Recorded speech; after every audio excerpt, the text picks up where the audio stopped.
I smelled like hope the night my life ended and began again. That's what Olivia always said about the perfume, that it carried the scent of hope for women who'd forgotten what hope felt like. She'd mixed it herself in the back room of our bakery, the same way her grandmother had taught her in Addis Ababa, before the Troubles, before she fled to Korea with nothing but the clothes on her back and a formula written in her grandmother's handwriting on paper that smelled like lavender and smoke. I wore it every day. Even now, at 2:47 in the morning, loading trays of injera-based pastries into my ancient Hyundai for today's catering job. The perfume clung to my wrist where I'd applied it 16 hours ago. Amber and something floral I could never name. A bass note of old books and wooden church pews. It was the smell of my childhood, of Olivia's hands covered in flour, of safety before I understood that safety was temporary. The catering gig at Parks was supposed to save me. 3 million won for one night of desserts. Enough to make this month's rent on the bakery. Enough to keep the lights on for another 30 days while I figured out how to make 30 days turn into 60, into 90, into somehow surviving the 50 million won in debt that sat on my chest like a boulder, crushing the air from my lungs every time I tried to sleep. I didn't sleep much anymore. Itaewon was quiet at this hour, the kind of quiet that felt like the neighborhood was holding its breath. I'd grown up here, in these narrow streets, where everyone knew everyone's grandmother, and nobody talked to cops, and the rules were understood without being spoken. You didn't ask where money came from. You didn't notice certain men entering certain restaurants through back doors. You didn't cross the Park family. I was about to walk straight into their restaurant carrying 200 fusion desserts and the perfume that would destroy everything I thought I knew about survival. But I didn't know that yet. If you're already hooked, hit that subscribe button, because what happens next will change everything. The service entrance to Parks was propped open when I arrived at 4:32 p.m., 14 minutes before I was supposed to be there. I've always been early to everything. Anxiety has a way of making you punctual. I maneuvered the first tray through the doorway and into a kitchen that smelled like garlic and money. Industrial stoves gleamed. Copper pots hung from racks like art installations. This wasn't just a restaurant. This was a statement. Dessert girl? A man in chef's whites looked up from his prep work. His accent was pure soul, the kind that came from generations of family power in Gangnam. Sarah Tesfu. I'm catering the desserts for the private event. Back rooms through there, he gestured with a knife toward double doors. They're still setting up. You got 40 minutes before service. I hauled 6 trays of desserts through those doors and into a private dining room that probably cost more to decorate than my entire year's revenue. Chandeliers that looked like they'd been stolen from a palace. Dark wood paneling. Floor-to-ceiling windows overlooking the street where Itaewon bled into Gangnam. And a table. A long, dark table where 7 men sat in suits that cost more than my car. I froze. Sorry, I didn't realize. I can come back. You're fine. One of the men waved me forward without looking up. They were deep in conversation, the kind where voices stayed low and every word seemed weighted. I set up the dessert display on the sideboard as quietly as possible, trying to be invisible, trying to remember that this was just a job, that these were just men having a meeting, that I was just the girl who made fusion pastries and stayed out of everyone's business. That's when he looked up. I didn't see his face at first, just the way his entire body went still. The way his hand, reaching for a glass of soju, froze in midair. The way every head at the table turned to look at him, then followed his gaze to me. He stood slowly, 6 feet of coiled tension in a charcoal suit that fit him like it had been born on his body. Dark hair pushed back from a face that was all sharp angles and harder edges. Eyes so dark they looked black in the dim light. And he was staring at me like I'd just risen from the dead. Everyone out, his voice was quiet, controlled. The kind of quiet that made the hair on the back of my neck stand up. Nobody moved. Now. The room emptied in 90 seconds. Men in expensive suits filing out with confused glances over their shoulders. The doors closed with a soft click that sounded like a gunshot in the sudden silence. Then he locked the door. My heart was trying to break through my rib cage. Every instinct screamed at me to run, but my legs had forgotten how legs worked. I was alone in a locked room with a man who'd just cleared it with 2 words. A man whose name I knew from neighborhood whispers, Park Min-joon.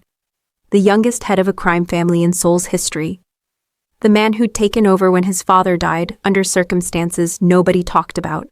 He crossed the room toward me, not fast, deliberate. Each step measured.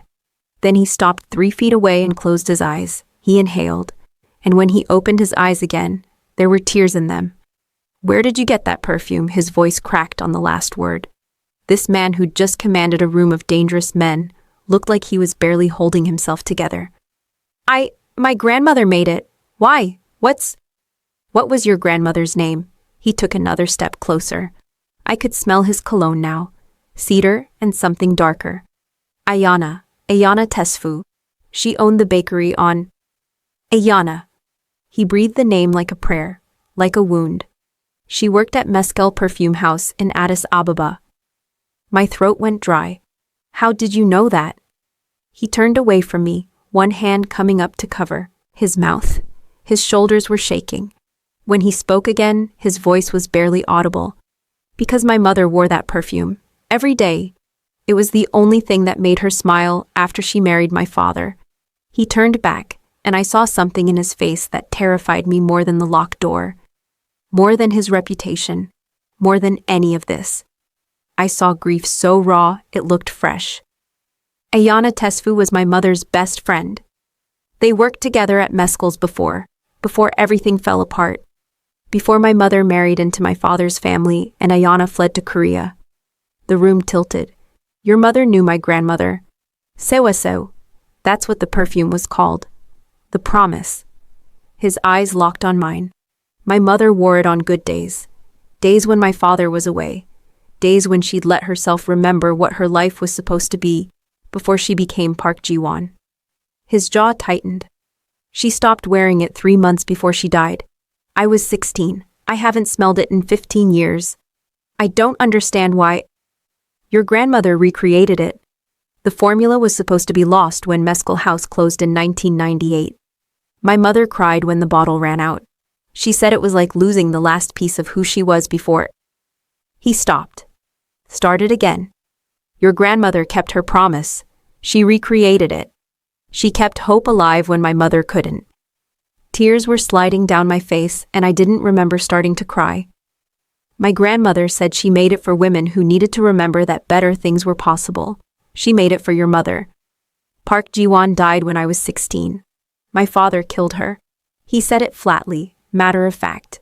Not with his hands, with his fists over 20 years until her body just gave up. I killed him 6 months later and took over the family. I was 17. The air left my lungs. I'm telling you this because you need to understand what that perfume means. It's the only soft memory I have from a childhood where my father taught me that violence was the only language that mattered. When I smell it, I'm 8 years old again, hiding in my mother's closet while she reads me stories before my father comes home. I'm 10, watching her spray it on her wrists and seeing her smile for 5 seconds before she remembers she's not allowed to smile. His voice broke. I'm 16, standing at her grave, swearing I'll never let anyone hurt someone I love ever again. He took one more step, close enough to touch now. So when I ask where you got that perfume, I'm really asking. How is it possible that after 15 years of believing hope died with my mother, it just walked into my restaurant wearing the face of someone I don't know, but can't stop looking at? Drop a comment right now. Did you see that coming? Because it's about to get even more complicated. I should have run. Any sane person would have grabbed their trays and left. But I stood there in that locked room with a man who'd just confessed to murder, and all I could think was that my grandmother had loved his mother, that the perfume on my wrist connected me to a woman I'd never met who'd died, because her husband was a monster. That Park Min-joon was looking at me like I held the answer to a question he'd been asking for 15 years. My grandmother never told me, I said finally. She never mentioned your mother. She just said the perfume was important. That I should wear it every day. That it would protect me. Protect you from what? She died before she could tell me. The words hurt coming out. Cancer took her 8 months ago. She made me promise to keep the bakery open, to keep making the perfume, to never stop wearing it. I touched my wrist where the scent pulsed with my heartbeat. I thought she was being sentimental, I didn't know there was a reason. Minjun's hand reached out, stopped inches from my wrist. May I? I nodded, not trusting my voice. He lifted my wrist to his face and inhaled. His eyes closed. When he opened them, something had shifted in his expression. The grief was still there, but underneath it was something else. Something that made my stomach flip.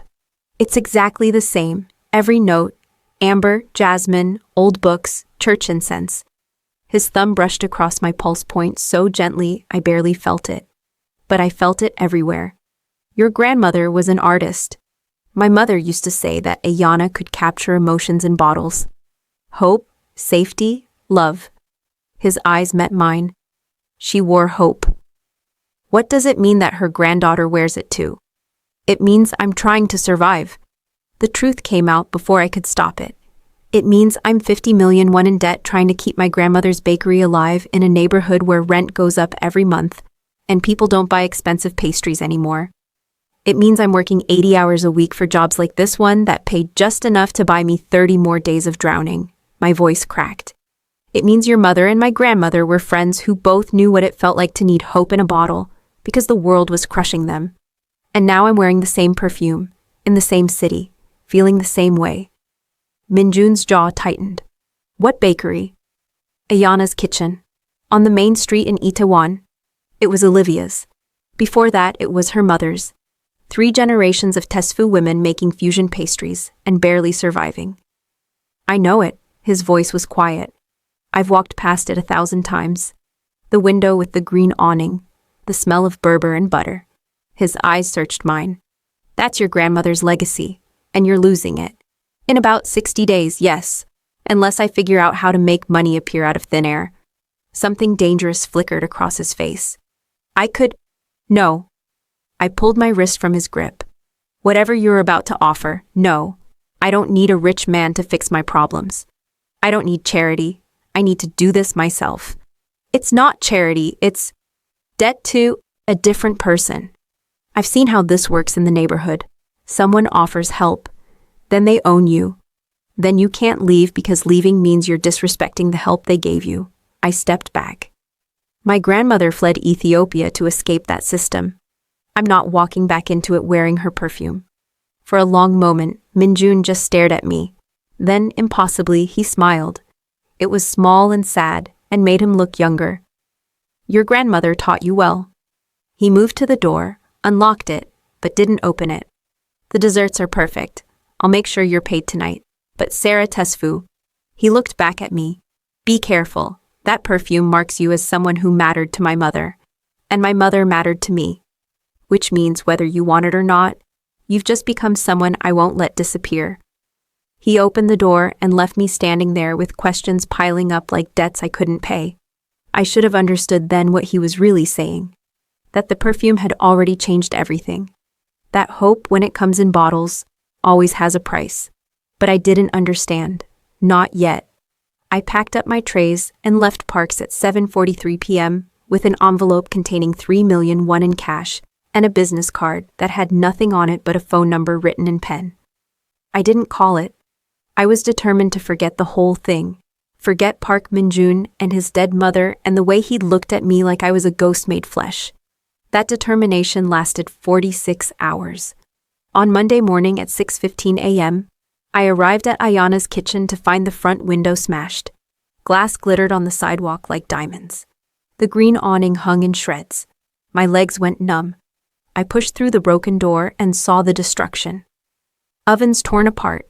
Refrigeration units destroyed. 3 generations of family recipes scattered across the floor. Pages torn from my grandmother's notebooks.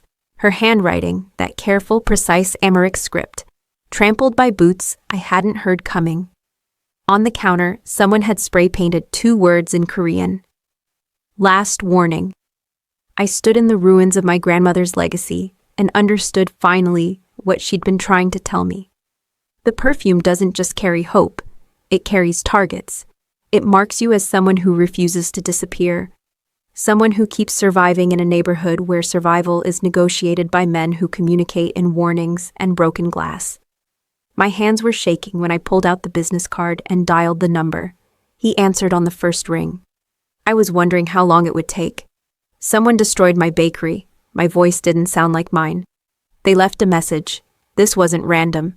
No, it wasn't, he sighed. Where are you right now? Standing in the middle of everything my grandmother built. Everything I've been trying to save. Stay there, I'm coming to you. Minjun. They did this because of me, Sarah. The Choi family has been pushing into Itaewon for 6 months. They're targeting businesses on your block because they know I own the building next door. They're trying to force me into a war. His voice went cold. They just gave me a reason to fight it. The line went dead. I stood in the wreckage and smelled my grandmother's perfume, mixing with spray paint and something that might have been gasoline. Somewhere in the ruins, I could hear water dripping from broken pipes. The sound was rhythmic, patient, like a countdown. What happens next will make you question everything. Keep watching. Park Min-jun arrived in a black Genesis SUV 17 minutes later with 4 men who looked like they'd been built specifically to hurt people. He walked through my broken door in a suit that probably cost more than my destroyed equipment, took one look at the spray paint, and said something in Korean that made his men scatter like trained dogs. Then he turned to me. Pack a bag. You're coming with me. I'm not going anywhere. I have to clean this up. I have to call insurance. I have to. You have to stay alive. He crossed the space between us in 3 strides. The Choi family doesn't give warnings, Sarah. They give ultimatums. This wasn't a threat. This was them telling you that you're in the way. And in this neighborhood, people who get in the way disappear. Then I'll go to the police. The police are paid to look the other way. Half the department takes money from the Chois. The other half takes money from me. His jaw tightened. This isn't your world. You don't understand the rules. Then explain them to me. Because I'm not leaving my grandmother's bakery to hide in your house while someone destroys everything she built. Your grandmother left Ethiopia because she understood exactly what I'm trying to make you understand. His voice dropped. She understood that survival sometimes means retreat. That staying to fight when you're outnumbered and outgunned isn't brave. It's suicide. She also taught me that running away means they win. She taught you wrong. He said it flatly. She ran because she wanted you to exist. She ran so her daughter could have you. She ran so you could stand here wearing that perfume and fighting with me about survival. His eyes burned into mine. Don't disrespect her sacrifice by getting killed out of stubbornness. The words hit like a slap. You don't get to tell me about my grandmother. No, but my mother does. He pulled his phone from his pocket, scrolled, then held it out to me. My mother's diary. I found it after she died. There's a section about Ayana, about the day Ayana told her she was leaving Ethiopia, about the promise they made each other. I took the phone with trembling hands. The screen showed a photo of a page, handwritten in Korean. I could read it well enough. Olivia had made sure of that. Ayana leaves tomorrow. She's pregnant and terrified. Her husband will kill her if he finds her. She asked me to come with her, but I can't leave. Taewon would never let me take the children, so we made a promise. She will survive for both of us. She will build a life where women don't have to choose between safety and existence. And someday, if our daughters or granddaughters ever meet, they'll know that we loved them enough to make impossible choices. My vision blurred. She was pregnant when she left? Your grandmother carried your mother across continents to save her from a man who would have destroyed them both. Minjun's voice was gentle now. And your mother had you, and now you're standing here arguing with me about staying in a building the Choi will burn down with you inside, if it means hurting me. He took the phone back. Ayana kept her promise. She survived. She built something beautiful. Now honor that by letting me protect what she created. I looked around at the destruction, at the broken ovens and shattered glass, at the red spray paint that was already starting to drip, looking more like blood with every passing second. If I leave, they win. The bakery dies. If you stay, you die. The bakery dies anyway. He moved closer, close enough that I could smell cedar and see the gold flecks in his dark eyes. Let me protect you. Let me protect this place. And when it's safe, you come back and rebuild. But Sarah? His hand came up, hovering near my face without touching. You have to trust me, the way your grandmother trusted my mother. The way our families trusted each other before everything fell apart. I don't know you. No, but you know what I'm capable of. You know I killed my father. You know I run operations that exist outside the law. You know I'm dangerous. His voice dropped to a whisper. What you don't know yet is that I'm more dangerous to the people who threaten what I care about than I am to the people I'm protecting. And right now, whether you like it or not, I care about keeping Ayana Tesfu's granddaughter alive. 3 men in suits walked past the broken window. They didn't look at us, didn't slow down, but I saw the way Minjun's men tracked them, saw the way hands moved toward guns I hoped weren't there. How long? My voice came out small. How long until it's safe?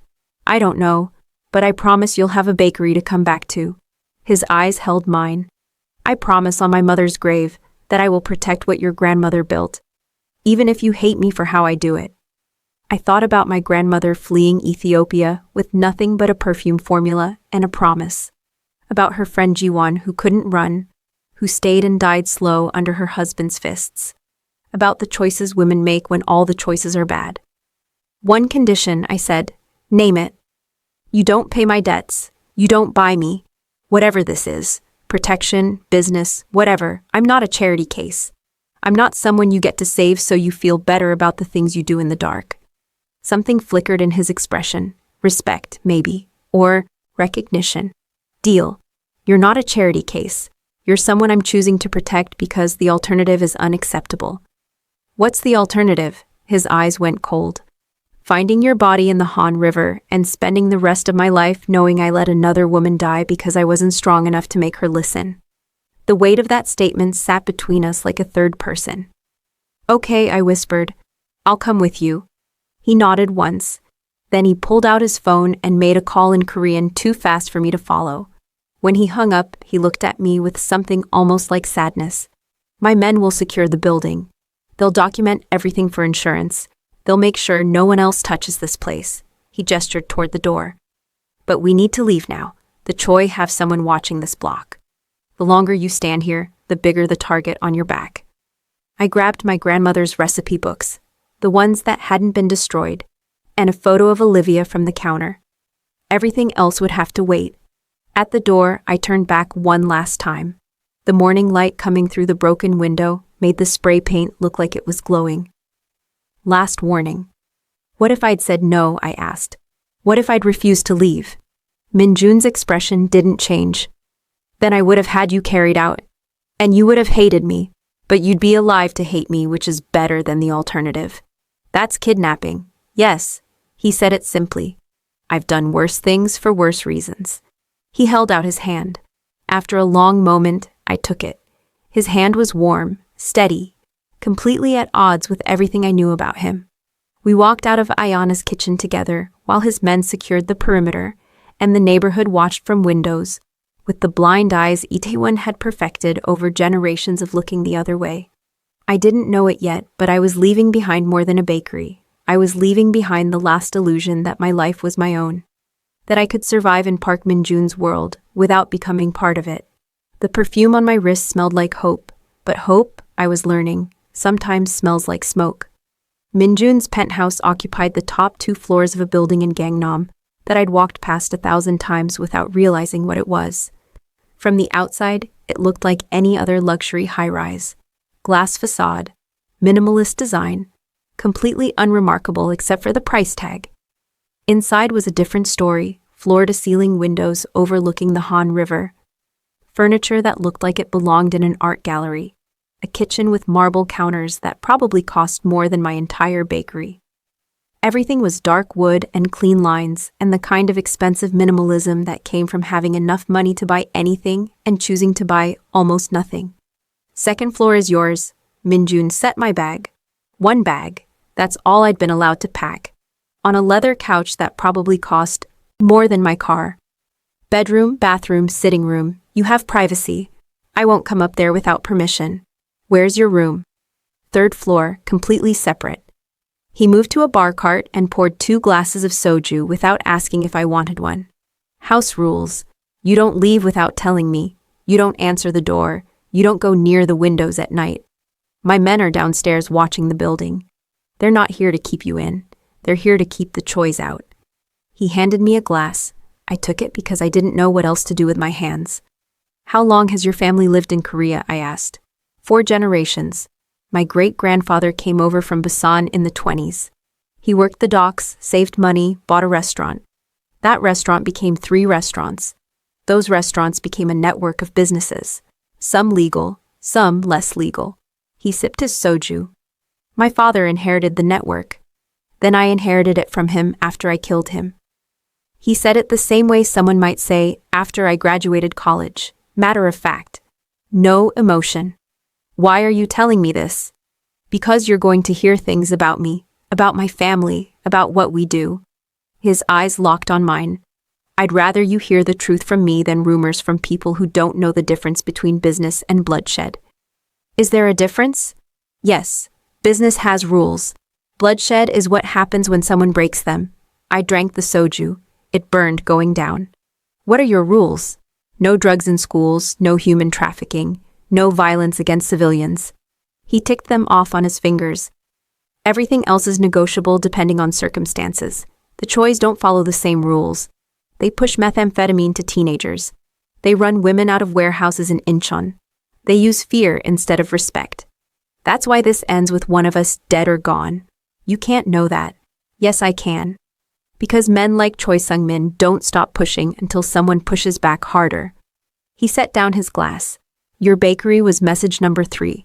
Message 1 was a restaurant fire in January. Message 2 was a construction foreman who ended up in the hospital with 2 broken legs. Now it's your turn because you're on a block I protect. Because hurting you hurts me. Because in this world, everything is about leverage and pressure points. I'm someone's pressure point. I said it slowly, testing how it felt. It felt awful. You're someone I won't let them touch. There's a difference. Is there? He didn't answer, just refilled his glass and walked to the window. The Han River reflected the city lights, turning everything gold and black. My mother used to sit at this window, he said quietly. She'd stare at the water for hours. I asked her once what she was looking at. She said she was trying to remember what it felt like to want something, to hope for something, to believe something better existed on the other side of that water. His reflection in the glass looked like a stranger. She stopped sitting here 3 months before she died. I think she'd forgotten. I moved to stand beside him.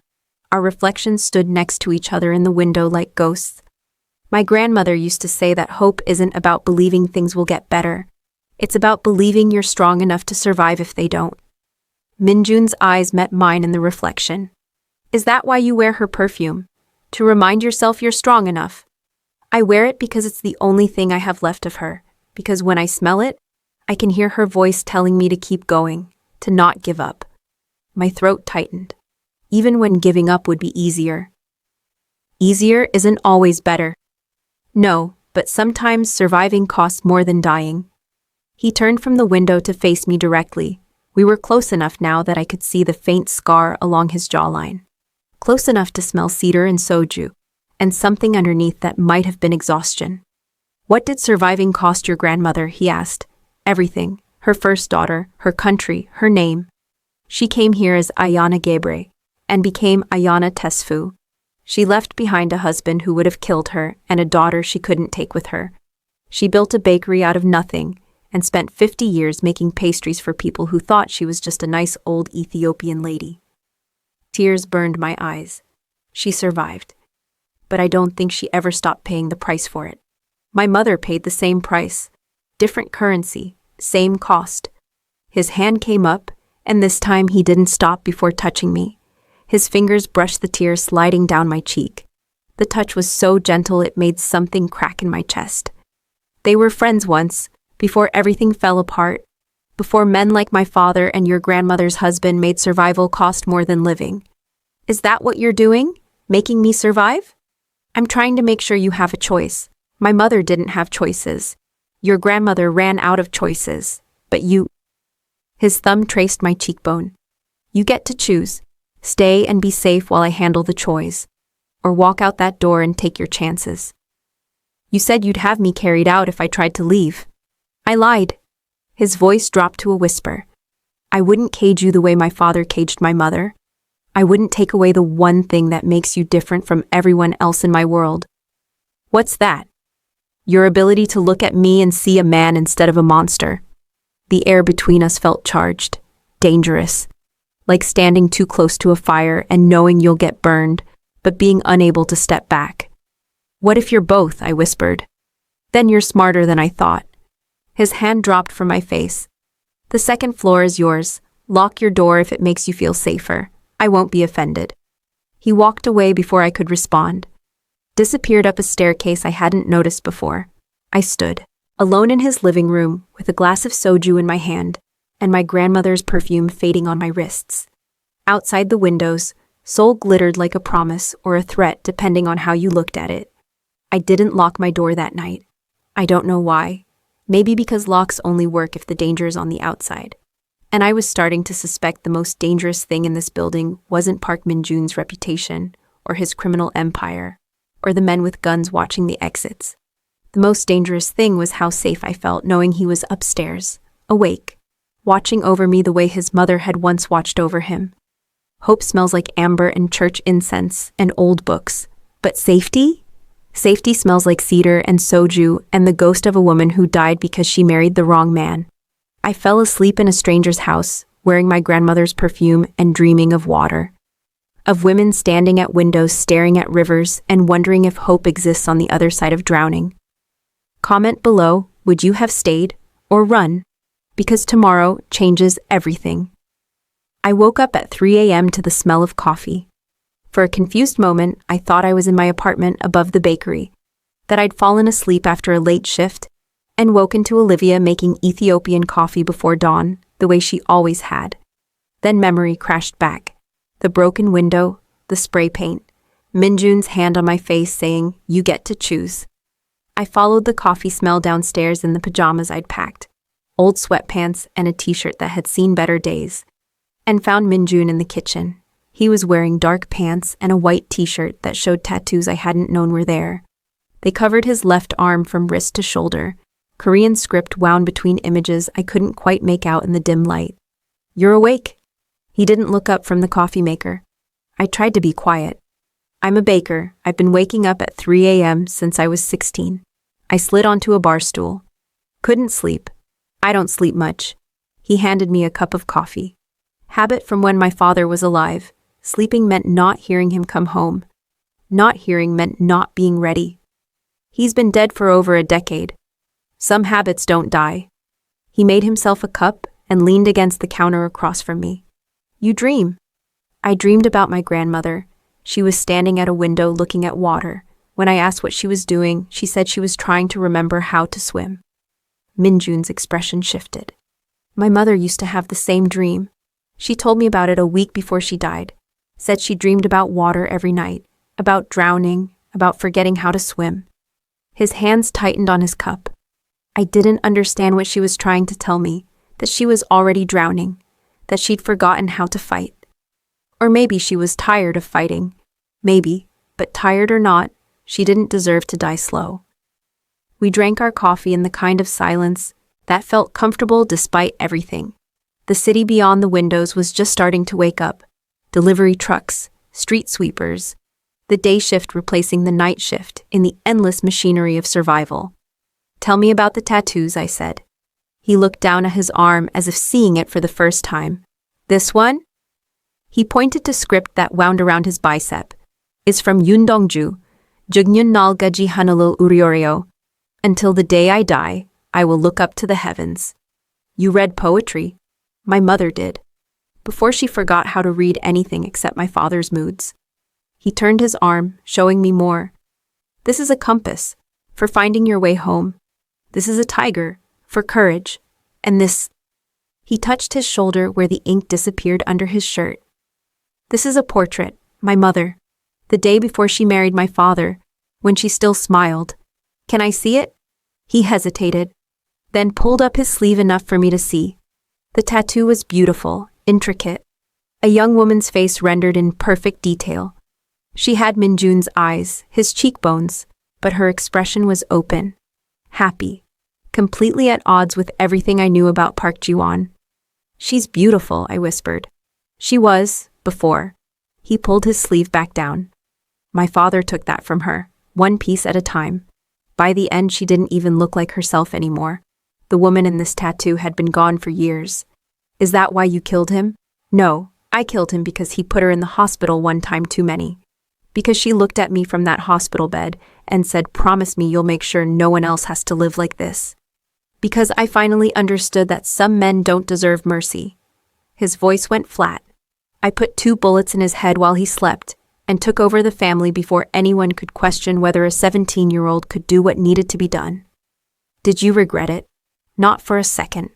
My only regret is that I waited too long, that I let her suffer years longer than she should have.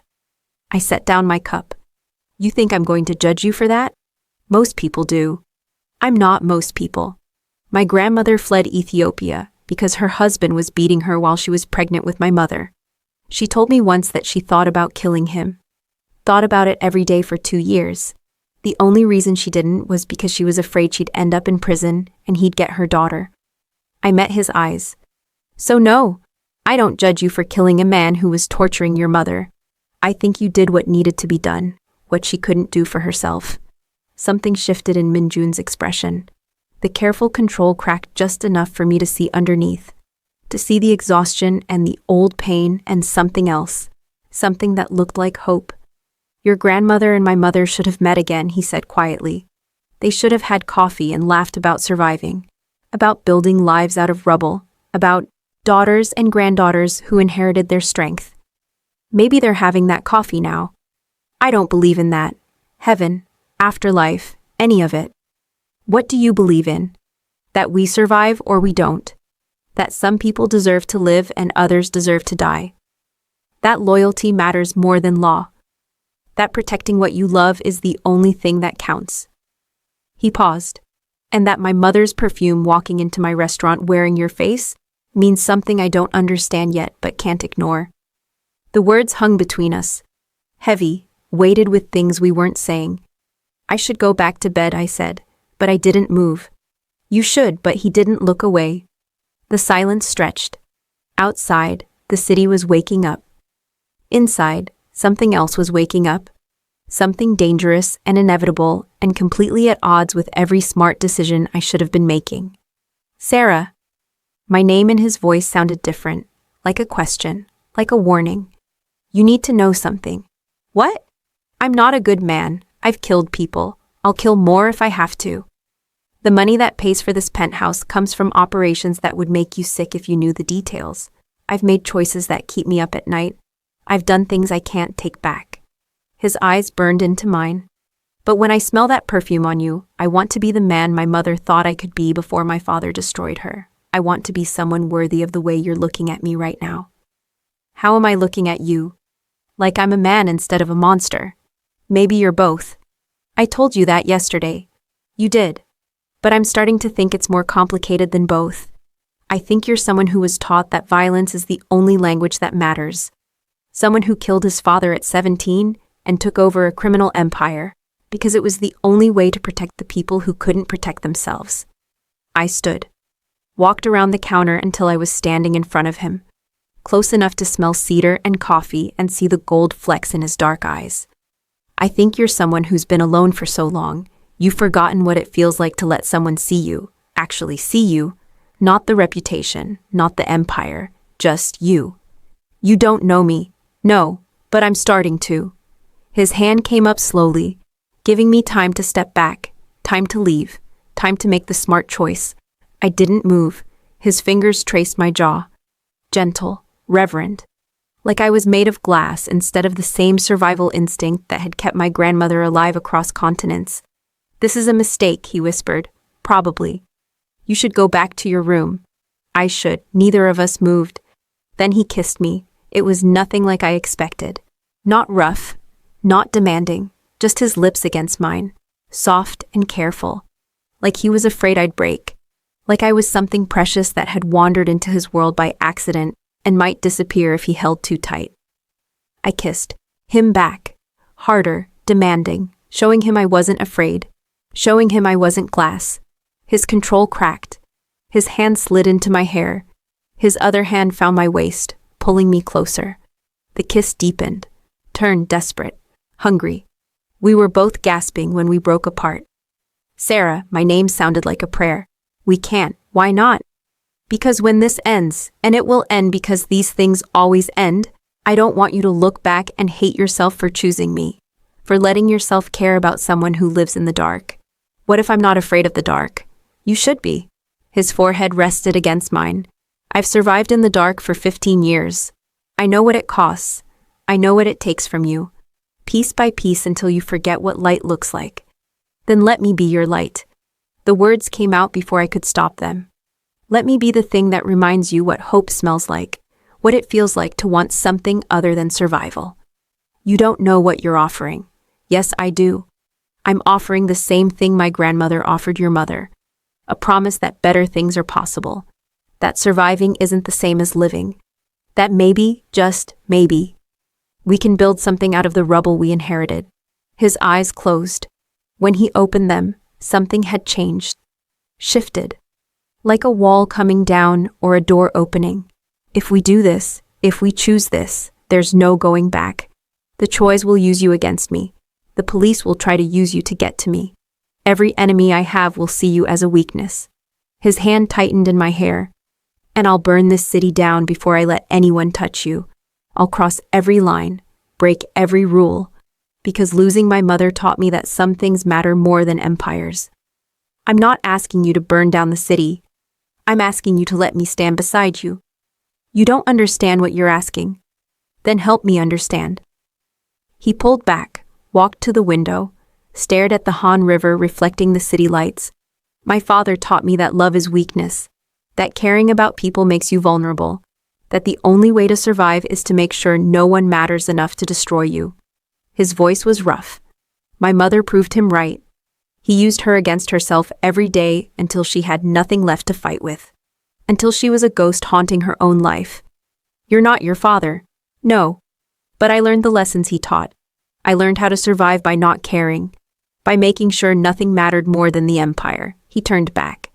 And then you walked into my restaurant wearing my mother's perfume, and caring stopped being optional. The words landed like a bomb. What are you saying? I'm saying I haven't stopped thinking about you since Wednesday. I'm saying I cleared my restaurant so I could stand in a room with you and figure out why my mother's perfume made my chest hurt. I'm saying I've spent 3 days negotiating with the choice to keep them away from your block because the thought of you getting hurt makes me want to kill everyone in this city who might be a threat. His eyes met mine. I'm saying I'm already in too deep. And if you kiss me again, there's no pretending this is just protection. No pretending I'm just keeping you safe because of some promise between our families. What is it then? It's me choosing you, choosing this, choosing to care about someone even though caring might destroy us both. I crossed the room, stood in front of him, put my hand on his chest where I could feel his heart hammering. I choose you too, I whispered. Even though you're dangerous, even though loving you might cost me everything, I choose you. Loving? His voice cracked on the word. I'm not there yet, but I'm starting to see how I could be. He pulled me against him, held me like I was an anchor, like I was the only thing keeping him from drowning. This is a mistake, he murmured against my hair. Then let's make it together. We stood in his kitchen while the sun rose over Seoul and the world woke up to another day of survival. We stood there and chose each other, chose hope over fear, chose light over the comfortable darkness of not caring. We chose wrong and right and everything in between. And somewhere, I like to think, my grandmother and his mother were having that coffee. We're laughing about daughters and granddaughters who inherited their strength and their stubborn refusal to die quiet. The perfume on my wrist smelled like hope, but it was starting to smell like something else too. Like cedar and coffee and the future neither of us had been brave enough to imagine. Hit that subscribe button, because this story is about to go somewhere you won't believe. The next 3 weeks existed in a strange suspended reality that felt like living in a dream where the rules of normal life didn't apply. Minjun's men secured my bakery and started repairs. Insurance came through faster than insurance should, which told me Minjun had made calls I didn't want to know about. The Choas made no more moves. The neighborhood settled into an uneasy truce that everyone knew was temporary, and I lived in Minjun's penthouse. Learning him, learning his world, learning that the man who killed his father at 17 and built a criminal empire was also the man who read Yundongju at 3 a.m. when he couldn't sleep, who remembered exactly how I took my coffee, who had the same nightmare every night about his mother drowning and woke up gasping my name like I was the air he needed to breathe. We didn't sleep together, not in the way that mattered. We kissed. We touched. We fell asleep on the couch while I read him passages from my grandmother's recipe books, and he translated them into the stories his mother used to tell. We built something careful and deliberate and fragile. "Tell me about university," he said one night. We were on the couch, my feet in his lap, his hands absently, rubbing them while we talked about nothing important. "I went for 2 years, Yonsei, literature major, wanted to teach," I shrugged. "Then Olivia got sick. Money for treatment or money for tuition. That was an easy choice. You gave up your degree for her. She would have done the same for me. She did do the same for me, every day of my life." His thumb pressed into my arch, and I bit back a moan. "What were you going to teach?" "High school literature. I wanted to make kids love reading the way I loved it. Wanted to show them that books could teach them how to survive things they hadn't lived through yet." I closed my eyes. Wanted to do for them what books did for me. You still could. I'm 50 million in debt with a bakery that barely breaks even. Teaching requires a degree I can't afford to finish. I could. No. I opened my eyes. We talked about this. I'm not trying to buy you. I'm trying to give you back what you gave up. It's the same thing. It's not. One is me trying to own you.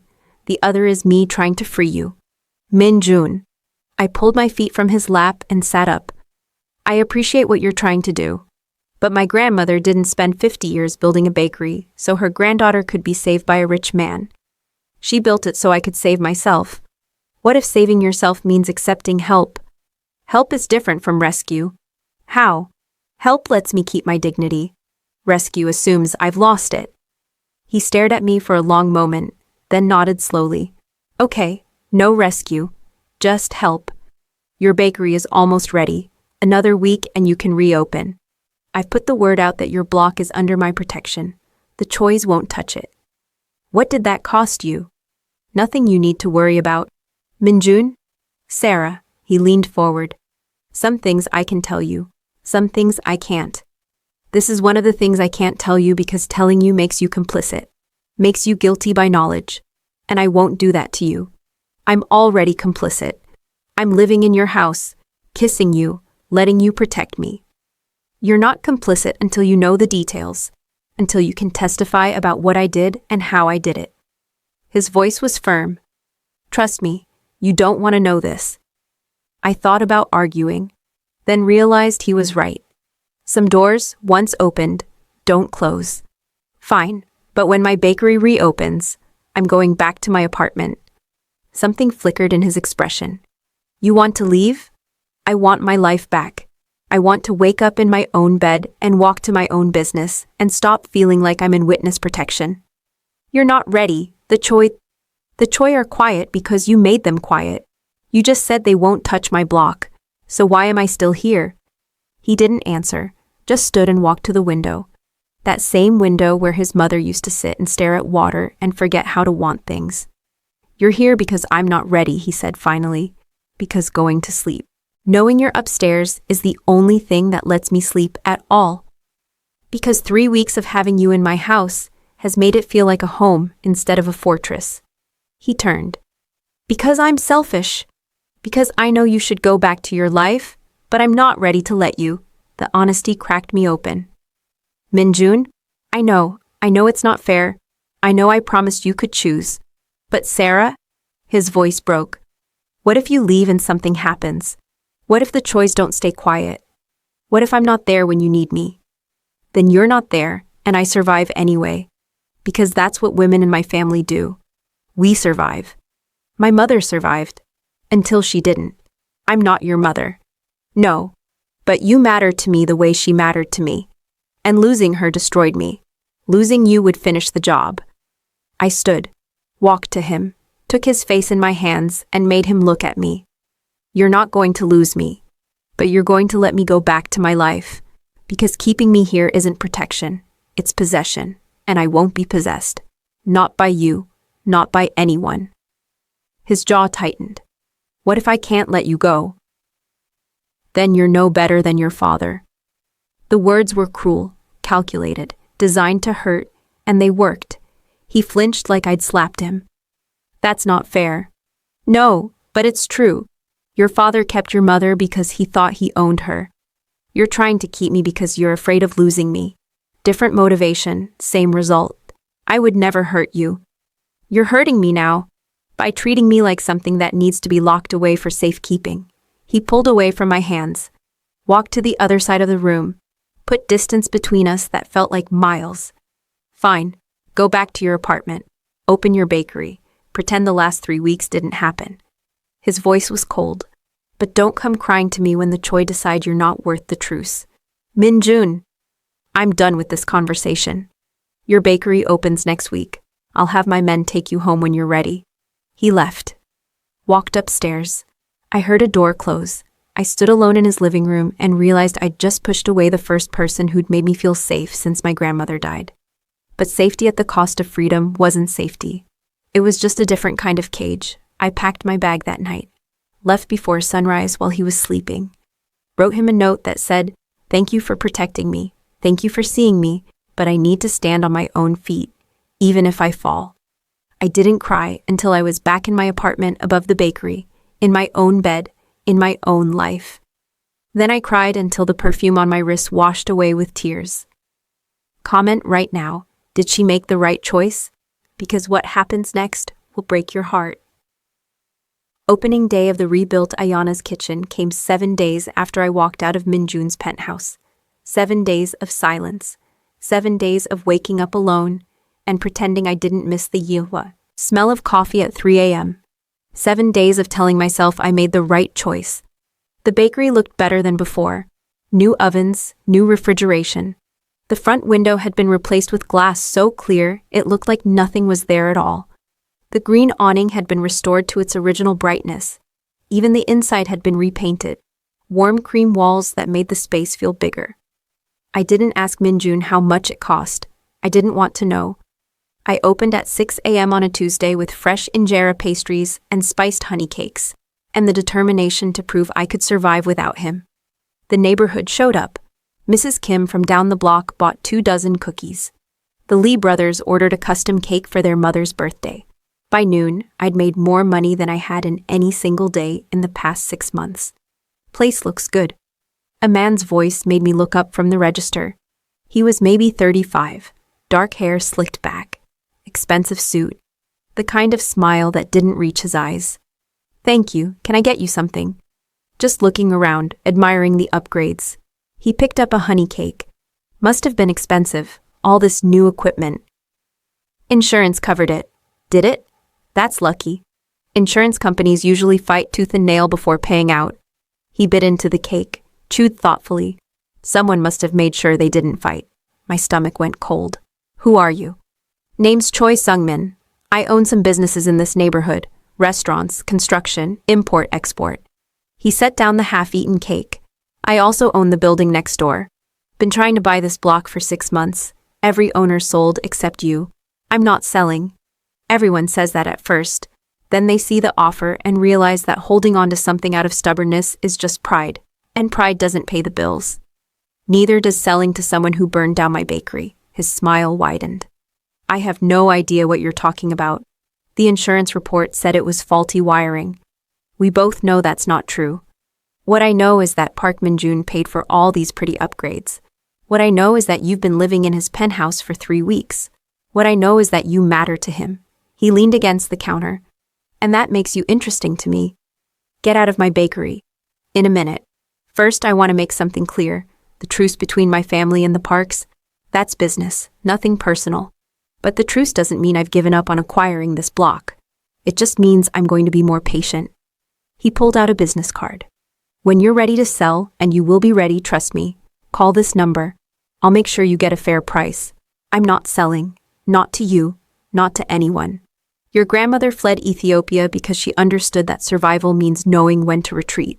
That's all I'm asking you to do. Retreat. Take the money, build a new bakery somewhere else. Somewhere. Safer." He headed for the door. Think about it. You've got until the end of the month. Or what? He looked back, that smile still in place. Or I stop being patient. And when I stop being patient, insurance doesn't cover the damage. He left. The bell over the door chimed cheerfully, like nothing had just happened. I stood behind my counter in my grandmother's bakery, surrounded by new ovens and fresh paint and the smell of beurre and butter. And I understood finally what Minjun had been trying to tell me. Going home wasn't freedom. It was just a different kind of danger. I closed early, went upstairs to my apartment, stared at my phone for 20 minutes before I finally called the number I'd sworn I wouldn't call. He answered on the first ring. Sarah, just my name, but the way he said it made my eyes burn. Choi Sung-min came to the bakery.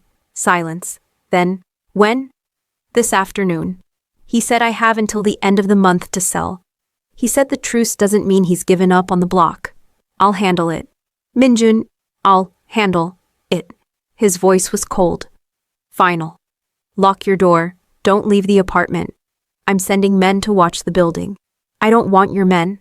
I want to handle this myself. You can't handle Choi Sung-min yourself. He's not someone you negotiate with. He's someone you eliminate or you submit to. Those are the options. There has to be another way. There isn't. Welcome to my world, Sarah. This is what I was trying to protect you from. This is why I wanted you to stay at my house, where I could keep you safe. His voice gentled. You wanted your freedom. You have it, but freedom in my world comes with a price. And Choi Sung-min just handed you the bill. What do? You survive. You let me handle the choice. And you stop pretending you're not already part of this, whether you like it or not. The line went dead. I sat on my couch in my apartment above my grandmother's bakery and understood that going home hadn't saved me. It had just delayed the inevitable. I was part of Minjun's world now, had been from the moment I walked into his restaurant wearing my grandmother's perfume. From the moment he cleared that room and locked the door and looked at me like I was his mother's ghost, made flesh. The perfume on my wrist still smelled like hope. But hope was starting to smell like cedar and regret and choices that couldn't be unmade.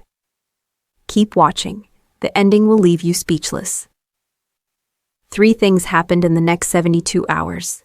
First, Choi Sung-min's import warehouse in Incheon burned to the ground. Total loss. Insurance investigators called it arson but couldn't prove anything. Second, 2 Choi captains were arrested by the police on trafficking charges. Someone had tipped them off. Someone who knew exactly where to look and what evidence to plant. Third, Park Minjun showed up at my bakery at 11 p.m. with blood on his knuckles and exhaustion in his eyes. I was in the back room doing paperwork I'd been avoiding for weeks when I heard the knock. 3 sharp raps, a pattern I somehow knew was him. I opened the door. He stood in the alley with his hands in his pockets and shadows under his eyes that hadn't been there 3 weeks ago. You handled it, I said. I handled it. Should I ask how? No. I stepped aside. He walked in. I locked the door behind him. In the back room's fluorescent light, I could see the damage, split knuckles, a bruise along his jaw. His shirt was torn at the collar, blood, not his, I hoped, spattered across his sleeve. Sit down, I said. He sat. Didn't argue, didn't speak. Just watched me pull out the first aid kit I kept under the sink.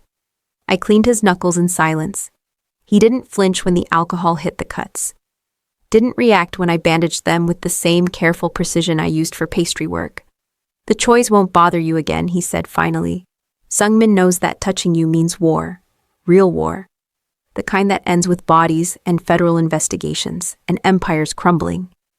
What did you do? What I had to do. What my father would have done. What any man does when someone threatens what matters to him. Minjun. Don't ask me for details. Don't make me tell you things that will keep you up at night. Just accept that it's done. That you're safe. That your bakery is safe. That Choi Sung-min understands what happens when he crosses lines he shouldn't cross. I finished wrapping his hand. Sat back. Looked at him, really looked at him, and saw the cost written across his face. The exhaustion. The old pain. The weight of becoming his father while trying to be better than his father. You're bleeding, I said quietly. He looked down at his shirt. It's not my blood. I know. We sat in silence. The refrigerators hummed. Outside, the city continued its endless machinery of survival. You were right, I said finally. About everything. About the choice. About me not being ready. About going home being dangerous. I don't want to be right. I want you to be safe. Same thing. No. Being right means I knew this would happen. I knew Sungmin would push. I knew you'd need me. And I let you walk away anyway because you asked me to. Because respecting your choice mattered more than keeping you safe. His voice broke. And it almost got you killed. But it didn't, because you were watching, because you handled it, because you kept your promise even when I made it harder. He looked at me then, really looked at me, and I saw something in his eyes that made my heart stutter. I love you, he said. Simple, direct, no poetry. I'm in love with you. Have been since you stood in my restaurant arguing with me about charity and survival. Since I smelled my mother's perfume and realized that hope still existed in this world. Since you looked at me and saw a man instead of a monster. He stood. But I can't do this anymore. I can't watch you walk away and hope you come back safe. I can't negotiate truces with men like Sungmin while pretending my hands aren't covered in blood. I can't be the man you need me to be. Who says I need you to be anything? You deserve better than this, better than me, better than a life where going home means danger and safety means living in a fortress. What if I don't want better? What if I want you? He stared at me. You don't know what you're saying. Yes, I do. I'm saying I love you too. I'm saying the last week without you was the loneliest week of my life. I'm saying I was wrong. I was so wrong. I thought going home meant freedom, but all it meant was being alone. Tears slid down my face. I'm saying I choose you. I choose this. I choose us, even though it's messy and dangerous and completely insane. Sarah, I'm saying my grandmother didn't give me this perfume so I could survive alone.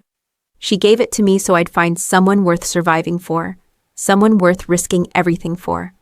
I stood, crossed the room, took his face in my hands, careful of the bruise. I'm saying you're that person. Even with blood on your hands, even with violence in your past, even with everything you've done and everything you'll do. You're the person I choose. He kissed me then, hard, desperate, like I was oxygen and he'd been drowning for a week. His hands gripped my waist, pulling me against him. We stumbled backward against the prep table. I tasted blood and coffee and something that might have been salvation. When we broke apart, we were both breathing hard. Come home with me, he whispered against my lips. Not as someone I'm protecting, not as someone I'm caging. Come home as my partner, as the person I want to wake up next to. As the woman I love. Yes. I kissed him again, softer. Yes to all of it. We left through the back door. His car was waiting in the alley with one of his men at the wheel. We climbed into the back seat and I didn't ask where we were going. Didn't care. Just held his bandaged hand and watched Seoul slide past the windows. What happens now, I asked. Now we figure out what it looks like. You and me, your bakery and my empire. Hope and survival. All of it together instead of trying to separate them. My grandmother would have liked that. My mother would have too. He pulled me closer. They were friends once, before everything fell apart. Maybe we can build something they would have been proud of. Maybe we already have. We drove through Itaewon while the neighborhood slept. Past the restaurant where this started. Past my bakery with its new windows and green awning. Past all the places where our families had survived and struggled and built lives out of rubble. In Minjun's penthouse, we showered the blood and exhaustion away. Then we lay in his bed, our bed now, with the windows open and the Han River breeze carrying the smell of salt water and possibility. I'm afraid, I whispered in the dark. Of what? That this is too good. That something will take it away. Then we'll survive that too. The way your grandmother survived. The way my mother tried to survive. He pulled me closer. The way we've been surviving our whole lives. Except now we're not doing it alone. I fell asleep in his arms while the city hummed below us, and the perfume on my wrists mixed with cedar and coffee and the particular scent of choosing love over fear. 6 months later, I expanded the bakery, hired 3 employees, started teaching baking classes to kids from the neighborhood on Saturday mornings, finished my degree online, applied to teach at the local high school. Minjun transitioned more of his operations legitimate. Not all, some things couldn't be untangled from the empire his grandfather built, but enough that I could sleep at night. Enough that we weren't just surviving, we were building. On a Tuesday morning in April, we stood in front of our mother's graves, side by side. Park Jiwon and Ayana Tesfu, buried in the same cemetery 3 miles apart. They would have liked each other, I said.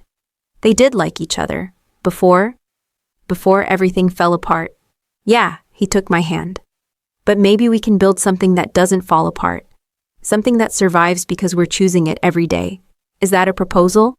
Maybe. Would you say yes? I looked at him, at this man who'd killed his father and built an empire and loved me enough to change. At this man who smelled like cedar and coffee and the particular scent of someone who'd survived the dark and found his way back to light. Ask me properly and find out. He got down on one knee right there in the cemetery, while our mothers watched from whatever place women who died too young ended up. He pulled out a ring, simple, elegant, with a small Ethiopian opal that caught the light like hope itself. Sarah Tesfu, will you marry me? Will you keep wearing your grandmother's perfume and teaching me what hope smells like? Will you let me protect you and challenge me and make me better than I was yesterday? Will you choose me every day the way I'm choosing you? Yes, I said. To all of it. Yes.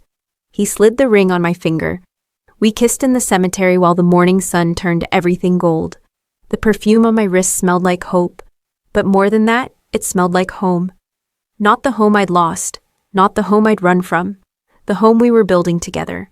Brick by brick, choice by choice, day by day. My grandmother had been right. The perfume was made for women who needed to remember that better things were possible.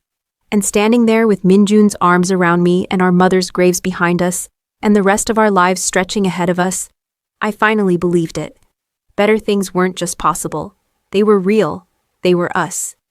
If you made it this far, you're the real MVP.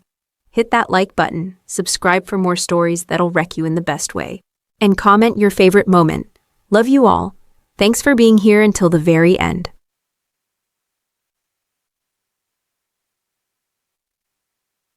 The end.